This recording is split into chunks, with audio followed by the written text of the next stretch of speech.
台南市议员陈秋红上午的市政总质询，首先感谢市府第一线防疫人员的辛苦和努力，让咱市的疫情连续25天无出现确诊的病例。另外，伫疫苗注射方面，虽然市府按照人口数尽量各区来并进，不过议员却指出，有未少的民众来抱怨，譬如某一区已经住到65岁，不过家己区却有70岁还未住到。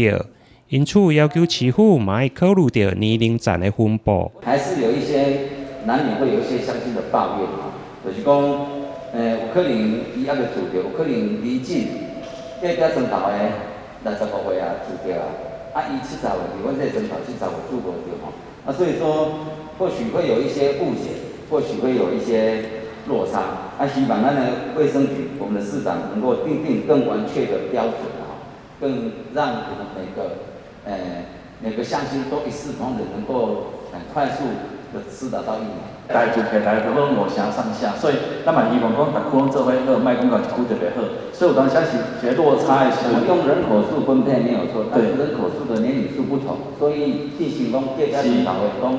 ，65就住着啊，我结果我70岁还未住着，我有时有考试是要用人口数的年龄。平均去分配，那让每一年龄层的人都同时达到，那这样或许不会觉得说，那隔壁庄头的已经住了，我还未住，会有这种。我以前拢是吼75岁啦，这种5岁这举了甲议员建议做好较细致的，当好尽量各个年龄层达得到。另外，伫防疫甲抗疫期间，虽然看到未少的民意代表结合社会人士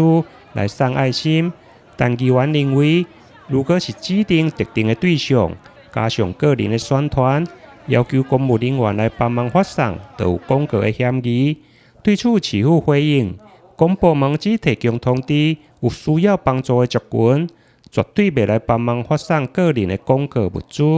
台南新闻联跟刘品言采访报道。